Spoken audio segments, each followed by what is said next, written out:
Good afternoon, everyone. It's a nice day out here in the Pacific Northwest. I wanted to talk a little bit about training young fruit trees because this question comes up a lot on forums as well as Facebook groups. People who have planted their trees and they want to know how to prune them, how to begin to train them. So I just wanted to give some quick insight on how you can prune so that you can achieve nice branch angles. See this cherry tree? That's considered a pretty good angle. That's almost, just slightly above horizontal. This angle right here, greater than 45. Same with this one here. So how do you achieve that, and how do you predict what the tree is going to do based on what cuts you make? So these trees were grafted just this past season, right? And you see I've cut these off because these were basically all branch offs that were had really tight branch angles. I didn't want them. Same with this one. So if the tree is this small, right, the initial stage of training is you want to train it as 1 leader, and I'll explain in a sec why. Because most people would say, hey, cut it here because I want the branches to start at waist level. So that's where you have to cut it. But let me give you my reasoning for why you shouldn't do that. If I was to cut this right here, it's going to form basically 3 leaders. So like this one here has actually really good branch angles, considering that the graft was here and all 3 buds budded out. It's just some varieties have a tendency to give wider branch angles. But for the usual, basically this is what you're gonna get. So like if you had a tree like say waist level or wherever, at that level you'd expect to get 2, 3, 4 leaders that are gonna have tight branch angles like this. You don't want these, right? I'm gonna choose the strongest one eventually, right? And I'm gonna choose this, and I'm gonna take these 2 out, because even though I have these branches here, they're useless. I don't want those branch angles. They're way too tight. They're gonna crowd each other out. I don't want them. But if you wait long enough, so I just took this top off. This was about 7 feet tall. I just pruned this off because I'm taking scions off of this. But essentially, if the tree has a leader, then when it does shoot out branches, the branches will be at optimum angles.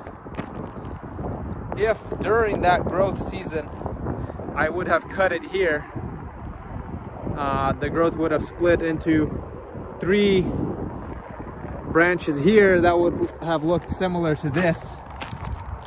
Or say I actually pruned it way down to here, I would get 3, 4 branches, but they wouldn't be at this angle, right? You'd have to bend them down. So if you want to train your trees with less work, because these I'll probably end up tying down more. Like if I wanted to keep all these branches here, this variety has just like a better branch angle, but I would still tie them down to make them a little bit more if I want to train this tree into like a vase-shaped cherry. Versus here, I did nothing. The branch angles came out automatically, all because I was patient enough, even though, yeah, it's getting tall.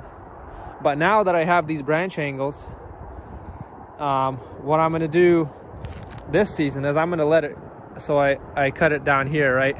So I'm going to end up getting like 3 leaders, and I'm going to get what I was talking about, tight, really narrow branch angles, which I don't want.